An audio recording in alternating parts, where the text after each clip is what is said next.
colleague, Professor Heinz KURZ. Dear Heinz, nice to see you. Thank you very much for making the time. I hope that you hear us well. I think it's a great privilege and honor to welcome Professor KURZ. Professor KURZ, I think, needs no introduction. He's probably one of the most prominent now living historians of economic thought. It's not a piece of rhetoric. Just according to the results of my personal surveys of the Russian historians of economic thought, Professor KURZ is viewed as one of the most remarkable scholars in this field. Numerous academic awards and titles received by Professor KURZ also speak that we have before us an absolutely unique scholar. It's enough to know that Professor KURZ is the former president of the European Association of the History of Economic Thought and the director of the Graz Center. And in the context of our conference, I think it's especially important to say that Professor KURZ is a fine expert in classical economics and especially in Adam Smith's work. And I think that practically everyone in this room knows the wonderful book, Innovation, Knowledge and Growth, Adam Smith, Schumpeter, and the Moderns, written by Professor KURZ. So I think I can talk about the scientific work of Professor KURZ endlessly, but I think it will be better to let him to speak for himself.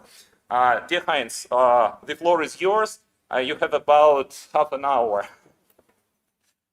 Well, thank you very much indeed, Alexander, for this extremely kind introduction. My talk today is about Adam Smith on the process of civilization and its hazards. Can you see the PowerPoint? Yes. You can see it, very good. Yes. So that is in good order. We can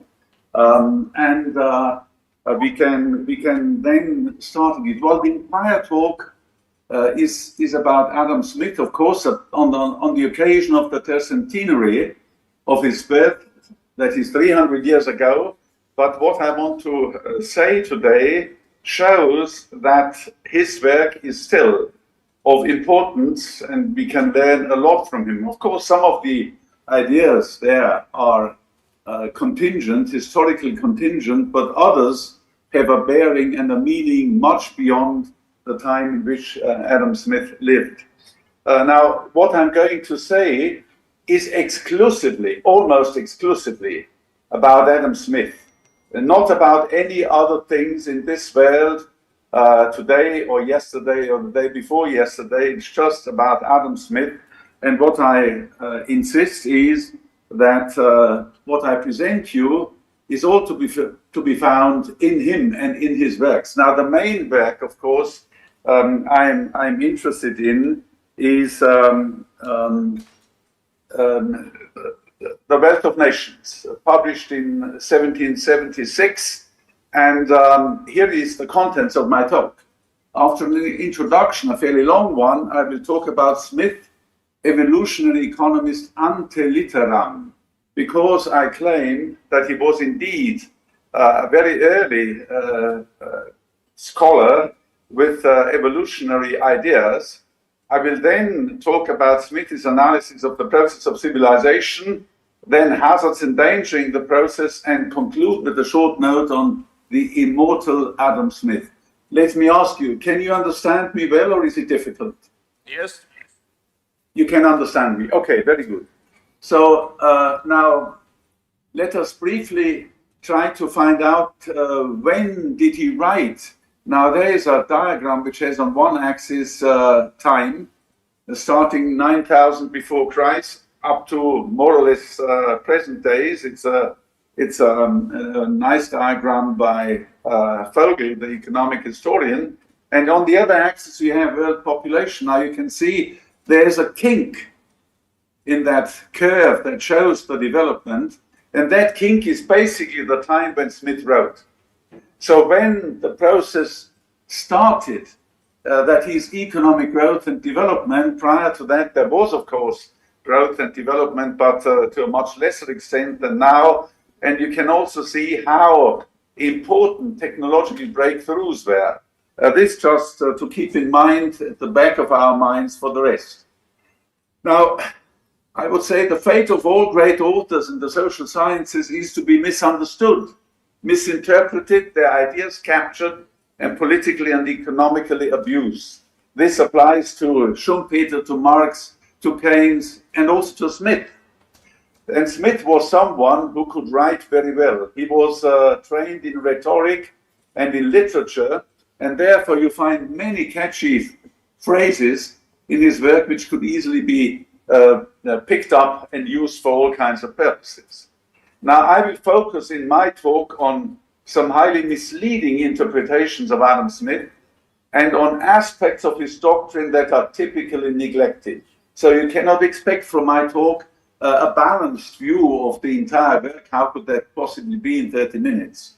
Now, first myth I would like to mention is the following one. Smith is said to have argued that nothing but selfishness is necessary to yield socially beneficial outcomes. I quote here Andrew Schotter, the game theorist, and of course, this is completely false. Perhaps Mondeville was of this opinion, but not Smith. Smith was very clear that the non-intended consequences of purposeful human action may be either advantageous or neutral or harmful. Their impact, he pointed out, moreover, is contingent and depends upon laws, rules, and institutions and the quality of government. Therefore, The Wealth of Nations is essentially a book for legislators and statesmen that should guide them in their economic and social policies. So economic policy is important because otherwise you might run into difficulties and the harmful effects of purposeful human actions, of selfish actions, may be dominant. What is also important to see in Smith is that some consequences become apparent only much later, making it inherently difficult, if not impossible, to pass judgments on them now. So, what are the long-term consequences of certain actions?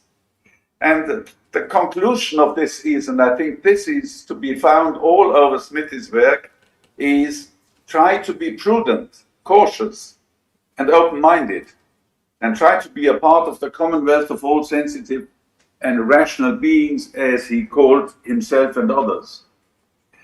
Now, Smith's main theme is the process of civilization. And the question, of course, is, once put on track, will this process incessantly lead society towards equality, liberty, and justice? Will it establish the obvious and simple system of natural liberty and bring about the greatest happiness of the greatest number? A phrase coined by his former teacher Hutcheson, not Bentham as it is occasionally said. Now, of course, what does Smith mean by equality, liberty, and justice? He does not mean by equality that, for example, all people should get the same pay. No, not at all, not at all. But he asks for a situation in which people ought to be having the same rights and the same obligations, or at least similar rights and similar obligations. That is a criterion that was very important for him. Liberty.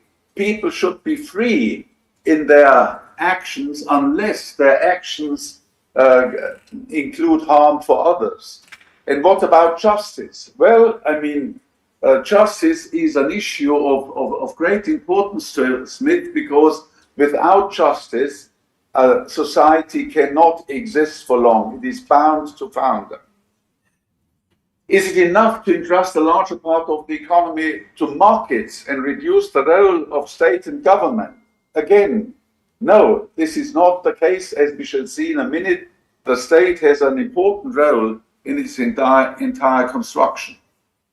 And are there dangers and hazards that may terminate and even reverse the process of civilization? And we shall see that while some people, some interpreters think that once put on track, the process of civilization will carry on forever. This is not the case. There are these dangers and hazards, and you should always be on the alert and try to fight them in order to preserve that process. So, was Smith an optimist as regards the process of civilization? I think the answer is he was, and he wasn't.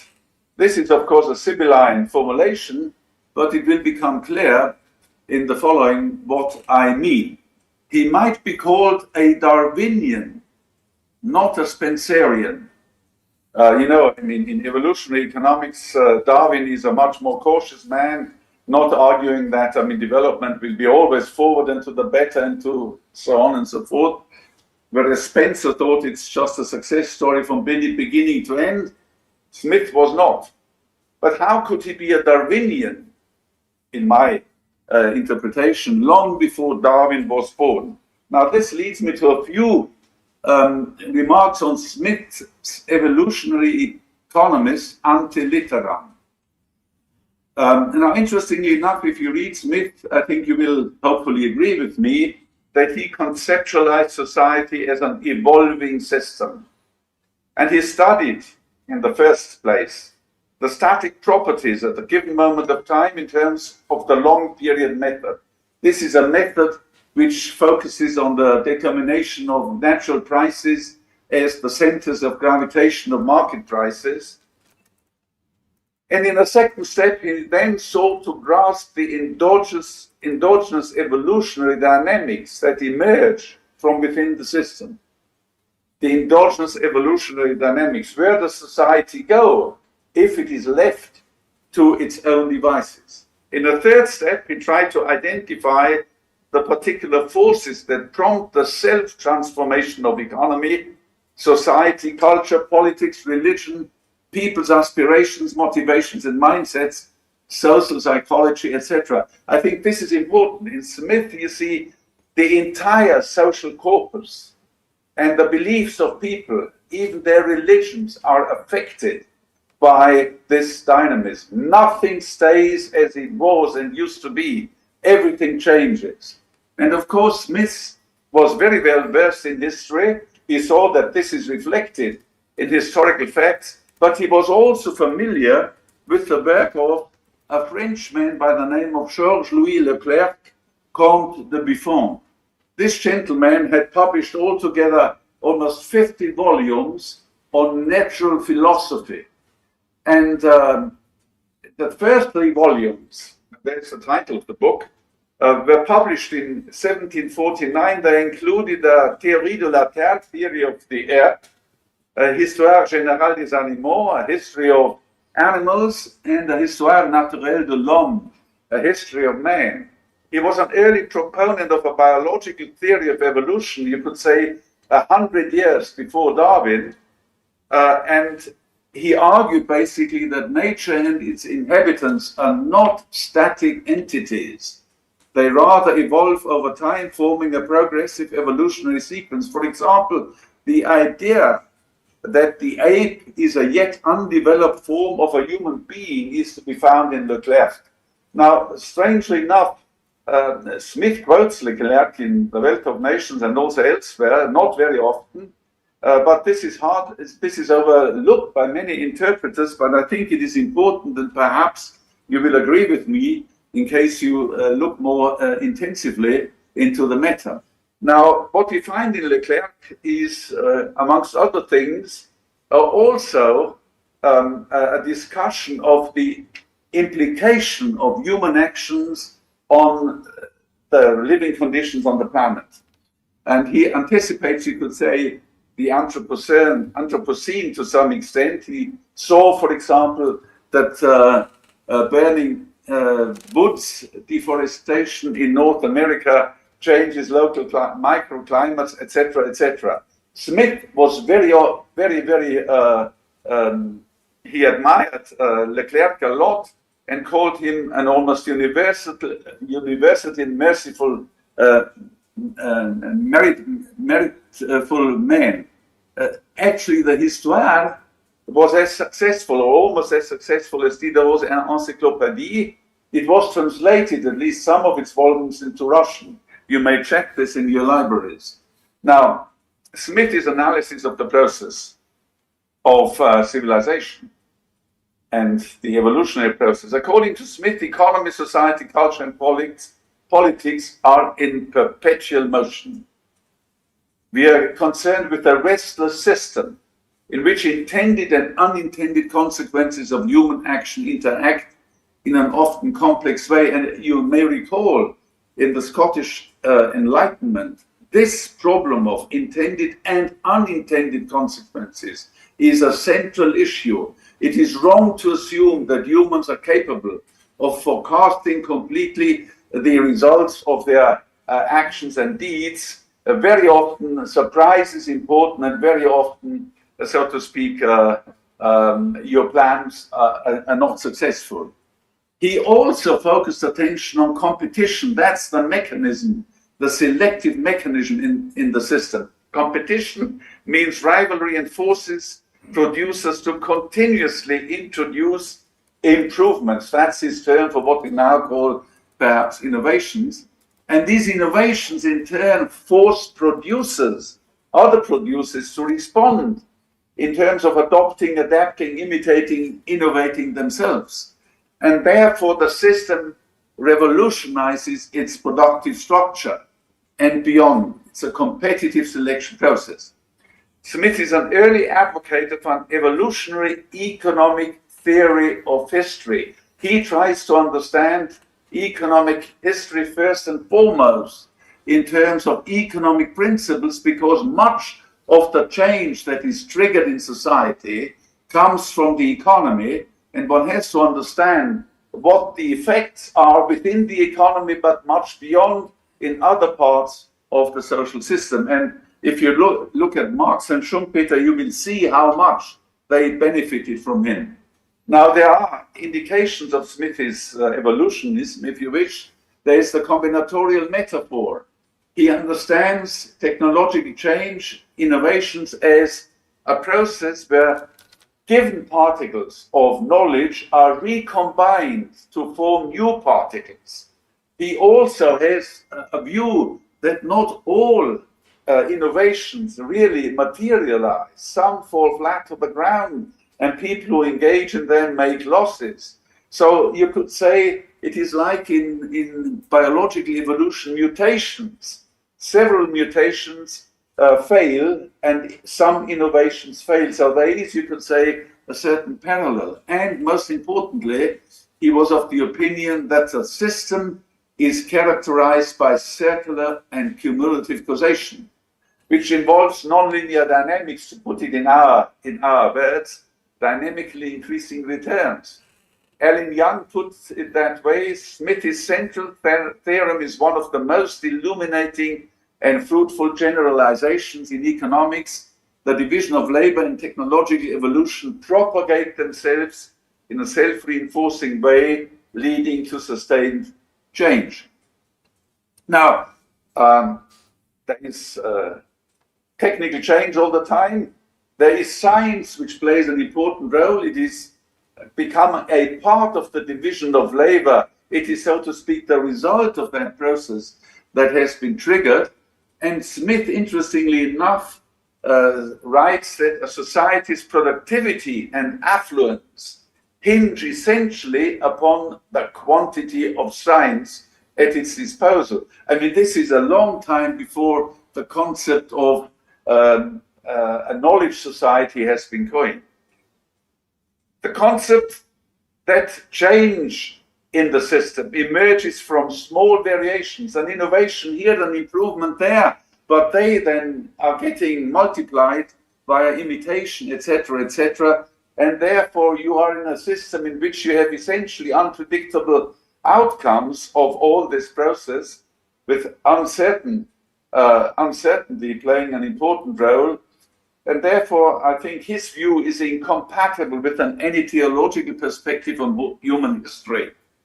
Searching for an objective sense of history, see Hegel and also Marx, I think, according to Smith, is a metaphysical prejudice. That is my interpretation, but you can find passages in which he says that. Now, what is that process of development? Can it be subdivided in periods?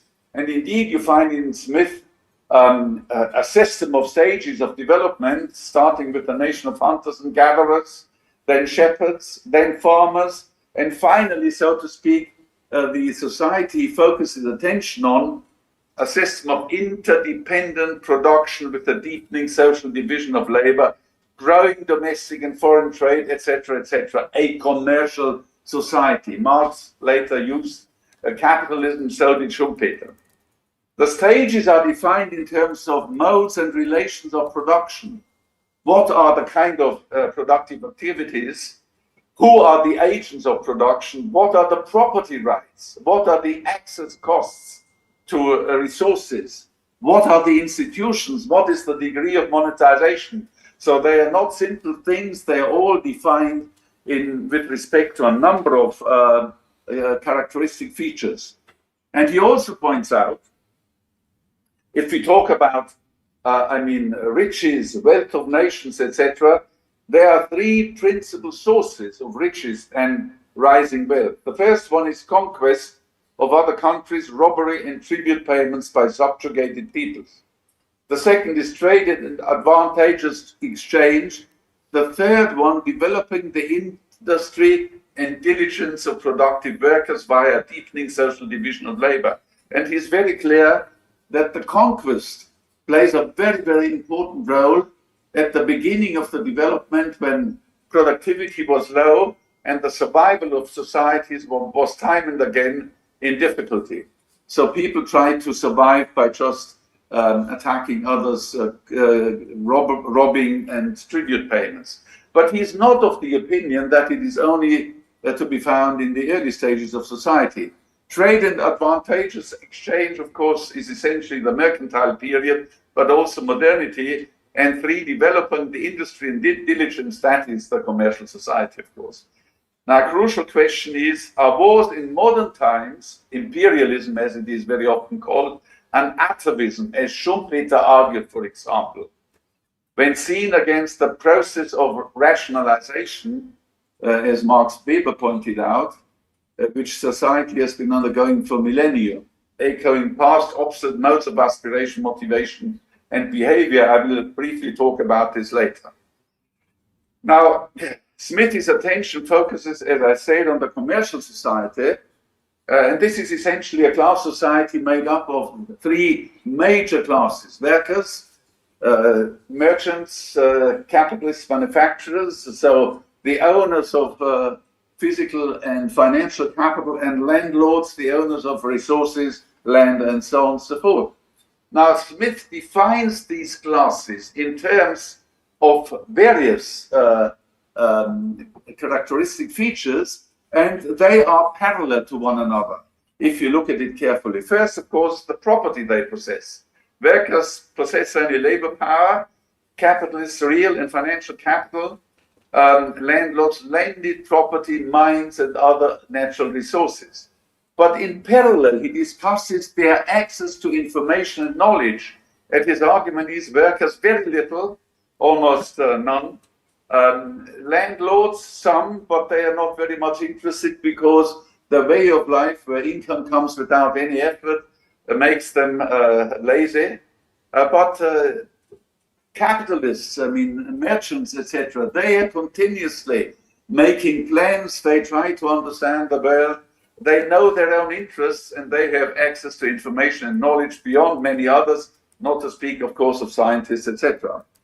Now, the understanding of their own interests, that is also an important part. Workers don't understand their interests. That is Smithy's thesis. Very often they don't. And those of the polity, they don't understand what is going on in society at large. Again, those, making plans, economic plans, are better in this regard. And they are also better in their capacity to participate in social life. And then, of course, there's the question, is there a connection of a particular interest of workers, capitalists, landlords, and the interests of society at large, and Smith is very clear that, I mean, the main interests of society that must be looked after because it's the plenitude, it's the largest part of the society is workers. I quickly enter into that. I mean, workers, he argues, are vulnerable to manipulation and can easily be exploited because they know so little. They can be pulled over the barrel, to use a proverb.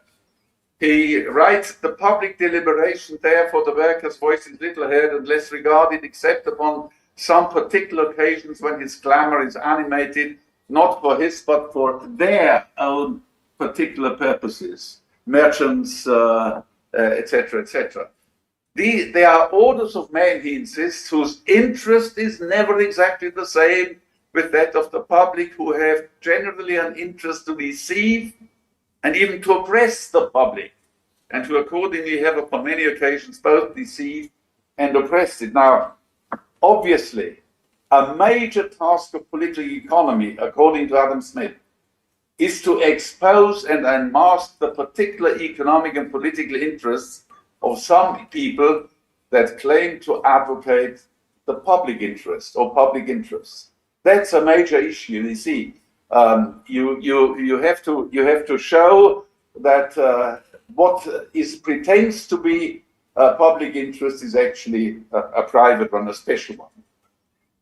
Now, in the limelight are workers and their families, and one must be careful that they are participating in life, because no society can surely be flourishing and happy of which the far greater part of the members are poor and miserable. And actually, if you look carefully, Smith is very much interested in economic growth and development. Why is that so? Because he thinks that in certain circumstances, if the rate of capital accumulation and therefore the rate of growth of the economy, it engenders a high rate of growth of the effectual demand for hands. And if that effectual demand for hands grows more swiftly than the rate of procreation of the working population, then this means that firms, that masters bid up wages. That's his hope and expectation. And therefore, the process of civilization, from the material-based point of view, is very much a question of economic growth and development. Now, there's a problem. Smith, capital accumulation, innovations propel growth, but he has some limits in his analysis. It's his physiocratic prejudice. He argues that agriculture is the most productive sector, since nature labors for free with workers, a thing which Ricardo criticized with a vengeance. And his claim, on the other hand, which is contradictory to the former one, that manufacturers offer the largest opportunities for the deepening division of labor and productivity increases. Now, if manufacturing has high productivity increases, why should their agriculture in the long run still be more productive than agriculture? Smith was of the opinion that basically corn is the only, using a term Schaffer coined, basic commodity in the system. It's needed directly and indirectly everywhere.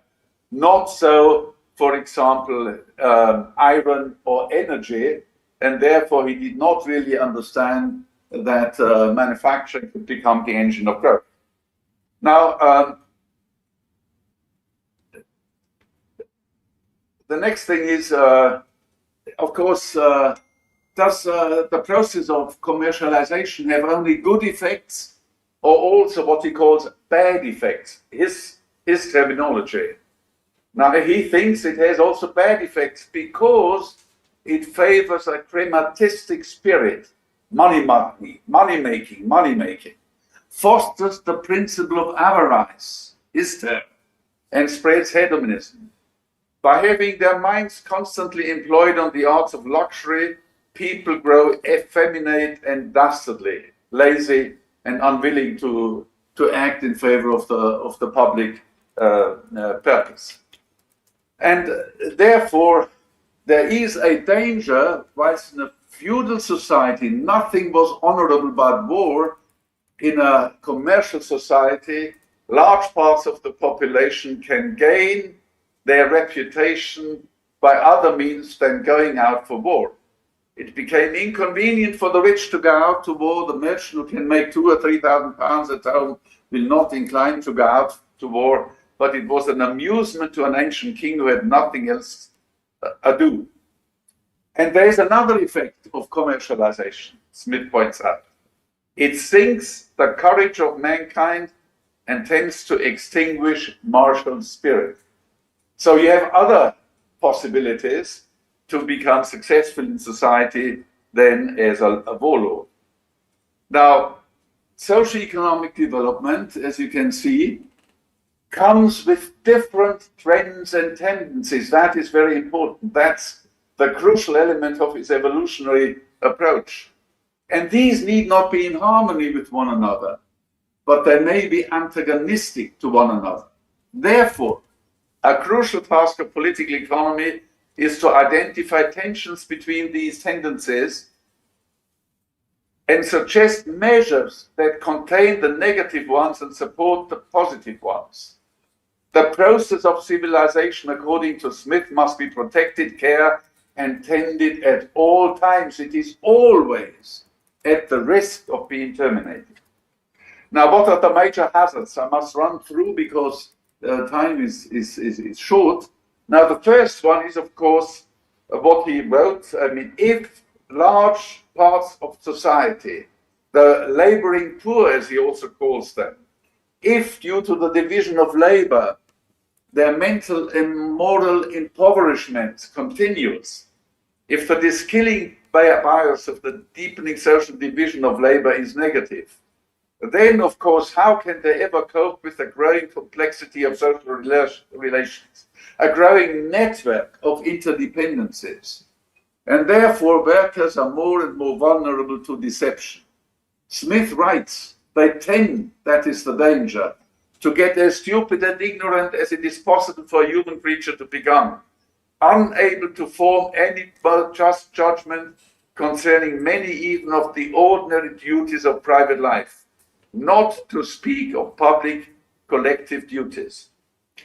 Now, the next thing is, of course, Smith argues, in modern times, this was his criticism of the mercantile system, in modern times there is still, the wretched spirit of monopoly. Capitalists do not like competition. They would prefer to be in a monopolistic situation. And therefore, they very often form coalitions with other merchants, manufacturers, and also civil servants. And corruption plays an important role because investing in privileges and monopolies by public authorities and restricting competition may be more profitable than investing in innovations. But Smith insisted monopolies ought to be contestable because monopoly is a great enemy to good management, whereas free and universal competition forces everybody to have recourse to it for the sake of self-defense. So he is very much in favor of competition and sees the danger that the old spirit of monopoly still is of great importance. The third thing is, Smith must ask, of course, the question, is the market economy, interdependent market, is it stable? And what he puts forward, interestingly enough, is an argument, yes, up to a point, and no in certain areas. Yes, in product markets, because in product markets, he points out, there are positive feedback effects. If, for example, the price of a commodity increases, there are negative feedback effects. If the price of a commodity increases, then, of course, output will increase. Capital will move into that sector, which implies that in the medium run, the market price will go down again. Whereas in financial markets, if the price of an asset goes up, this might involve the view that there is further increases to be expected. Therefore, people buy the asset and the price goes up, there is self-fulfilling prophecies, and you may run into a bubble. That is to say, Smith identified very clearly the problems of asymmetric information, moral hazard, and adverse selection. The banking sector, he pointed out, badly needs regulation. These may be considered a violation of natural liberty, but those exertions of the natural liberty of a few individuals which might endanger the security of the whole society are and ought to be restrained by the laws of all governments. Do I have another 3 minutes? Sure. Yeah, okay. So there ought to be, so Smith, I mean, if you read what Smith had to say about the instability of the financial sector, the 2008 crisis would not come as a surprise to you.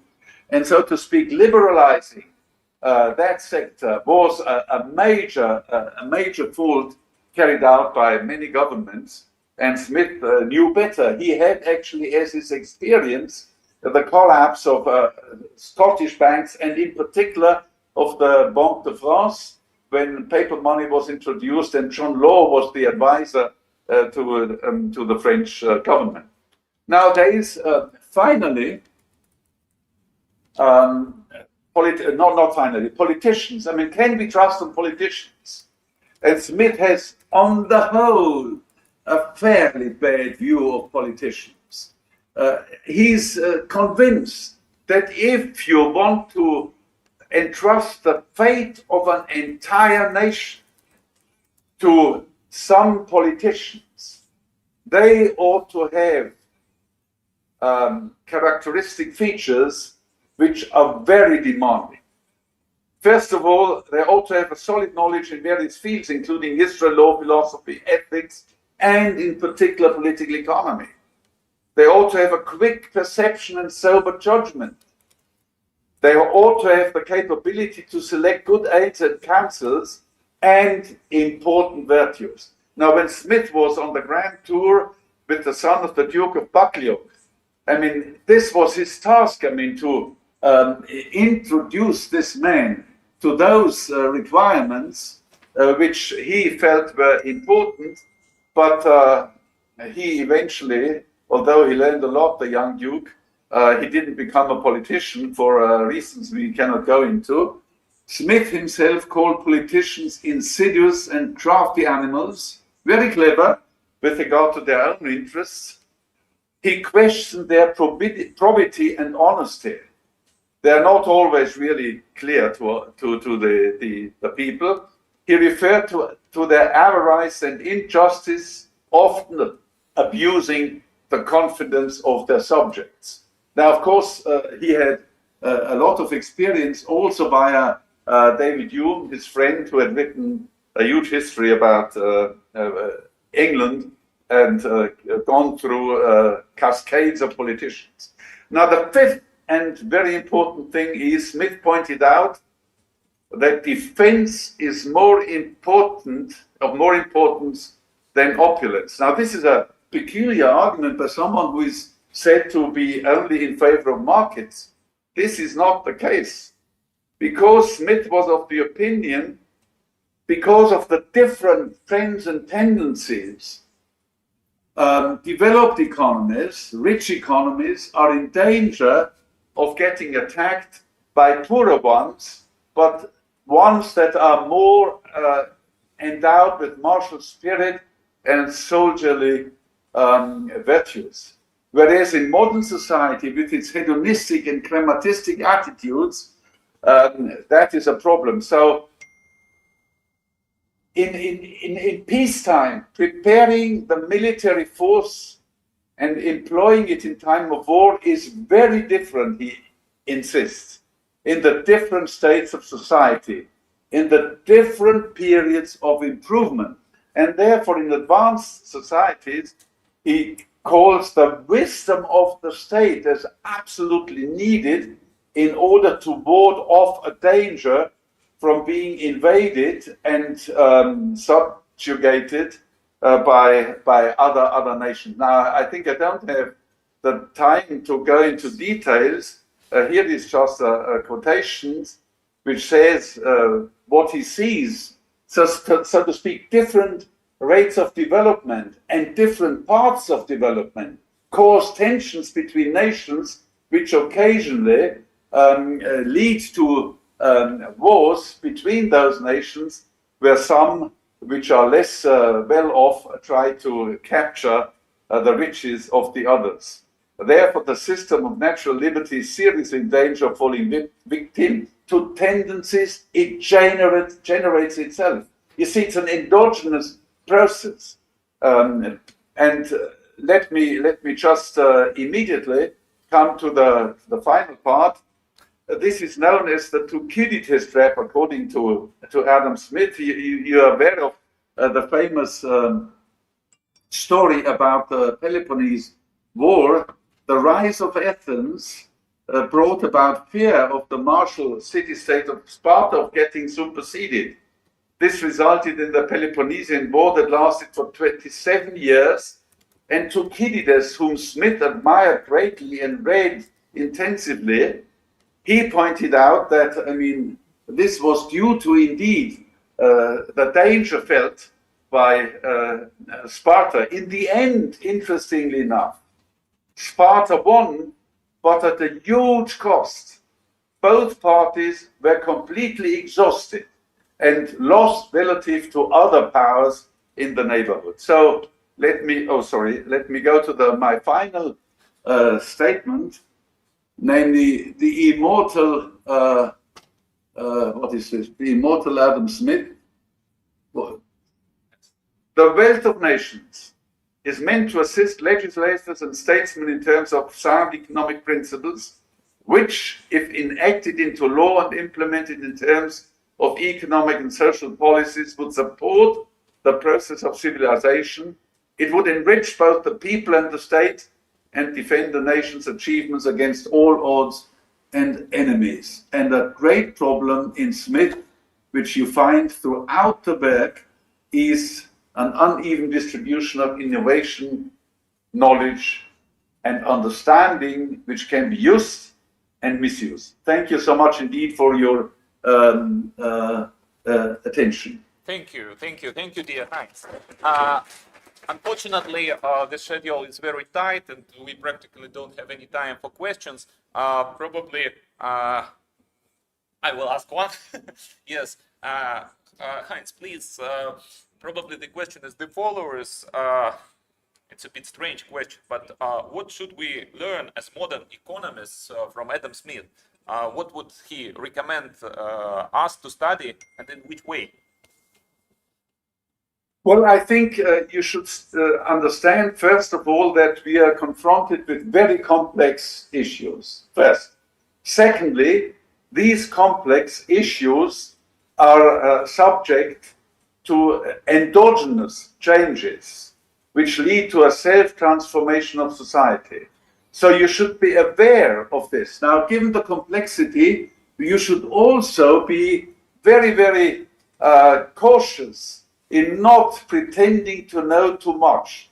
Our minds are rather limited in understanding a world that is getting more and more complex. Therefore, try to be reluctant, jumping on simple answers to those concept questions, and be aware of the fact that at any time there are unintended consequences, and occasionally they may be more important than the intended ones. And therefore be on the outlook for those unintended consequences. Climate change, warming of the planet, they were never intended by anyone, I think, at large measure. But they happen nevertheless. So, basically, what you should learn from Smith is try to deal with that complexity in a very circumvent way. That's, I think, important. And read his analysis of private interests versus the public interest. I think it's important, and the role of the state, it is rubbish to argue, as some people do, eliminate the state and everything will be fine. You do not eliminate power, because there are still people very powerful, and Smith agreed with Thomas Hobbes that wealth is power. So if you have an agglomeration of a lot of power, that may be a problem for society at large. Thank you, Heinz, for your insightful answer. Probably one more question. Yes, Professor Ananin will ask. Probably Oleg Igorevich, it's more convenient to ask here. I listen. Okay. Dear Heinz, my best regards. I'm glad to hear you.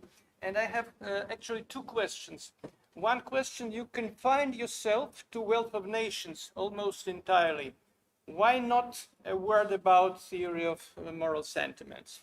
And the second question is, you used such a phrase, economic theory of history. What is the role of pure economic theory in Adam Smith, in this theory of history? Thanks.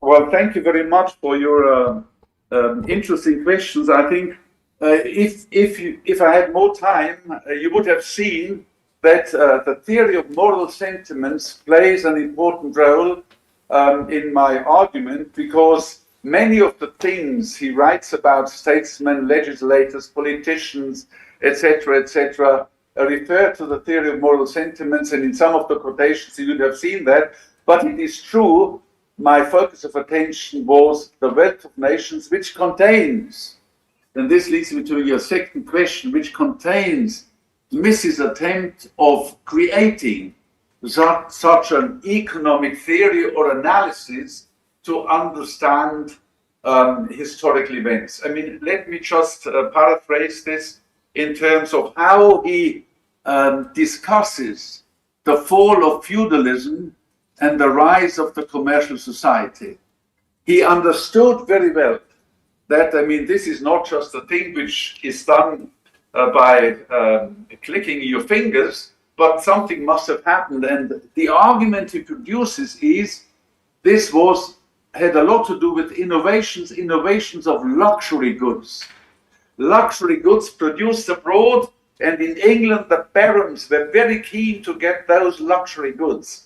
They were educated, so to speak, as the feudal class was, and they were interested in showing their riches in parade of riches, as Smith called them. Now, in order to have this parade of riches, you must be able to impress your neighbors by big festivals, etc. I mean, parties and so on and so forth, but also these luxury goods. So he writes, they sold all their might and power for those luxury goods. Now, the demand for luxury goods went up to such an extent that indeed there was import substitution by local manufacturers. They tried to imitate those luxury goods and sell them to the barons. The barons bought them. The new class of rising manufacturers, they won in political power, whereas the landlords lost. So you have a gradual transition towards the modern society. So that is the kind of theory he tried to build. What are the implications of what at first looks quite insignificant in the long run, if you see you have imitation and dynamic processes that completely change the social structure and the tensions that exist between the different classes? But thanks for your questions. Thank you, Heinz. Dear Professor KURZ, once again, many thanks for making the time. The fact that you are just here is a real honor and great privilege for us. I think we could listen to you endlessly, but unfortunately, it's high time to start the next session. And Sure. Hope to see you soon at one or another conference. Thank you, Heinz. So do I. Thank you And please forgive me for not staying with you, because my Russian is unfortunately too rusty. I would not be able to follow you. I wish you all the best. Thank you. Thank you so much for inviting me. Thank you very All much. the best. Bye-bye.